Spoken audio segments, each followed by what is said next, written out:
क्षेत्र में 88,000 महात्मा सूत जी से पूछते हैं कि गुरुदेव, हमने ऐसा सुना है कि श्रावण के महीने में अगर एक दिन भी भगवान शिव की पूजन कर लेते हैं या शिव पुराण के थोड़ी सी भी कथा सुन लेते हैं तो अनेकों यज्ञ से बढ़कर के सूत जी कहते हैं कि हे ऋषियों, 33 कोटि जो देवता है उनमें भगवान शंकर महादेव है, बाकी सब देव है। आप भोले बाबा महादेव है। भोले बाबा जो भी एक बूंद जल चढ़ा देता है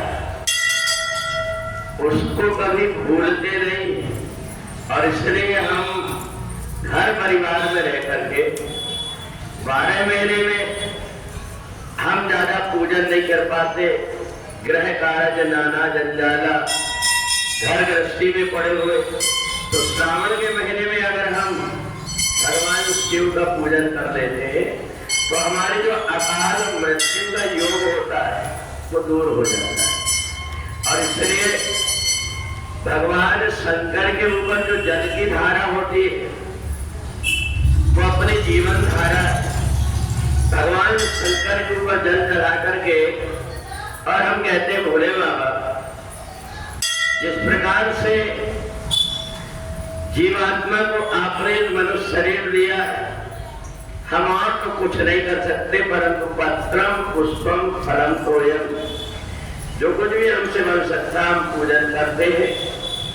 एक श्रावण के महीने में धनपाल नाम का एक वैश्य था, पूरा धंधा उसका सब समाप्त हो गया। लड़के बच्चों ने दुर्गुण के कारण शराब पी करके जुआ खेल करके धन समाप्त कर दिए। इधर उधर वो तीर्थ में जाकर के भीख मांगता था। एक दिन रात्रि में बहुत जोर से घबराहट हुई उसको, और तेल का डब्बा एक रखा हुआ था, उसमें उसका हाथ लगा और वो डब्बा लुढ़क करके भगवान शिव जी की पिंडी रखी थी। वो डिब्बा का जल अकस्मात उसके हाथ लगते ही भगवान शंकर के ऊपर चला गया और उसके प्राण निकल गए। यमदूत आए कि इसने जीवन भर कोई सत्कर्म नहीं किया है। इतने में भगवान शिव के गण आ गए, अनजाने में सही, और श्रावण के महीने में इसके द्वारा जो जल भगवान शंकर के ऊपर गया है, भगवान शिव प्रसन्न हो गए और इसको शिवलोक की प्राप्ति हुई। तो ऐसे दयालु भोले बाबा है, जो भी व्यक्ति अभिषेक नहीं भी कर पाता, ओम नमः शिवाय बोल करके शिव जी के ऊपर जल चढ़ा देता है, उसके जाने अनजाने पाप कर्म नष्ट हो जाते। बोले सच्चिदानंद भगवान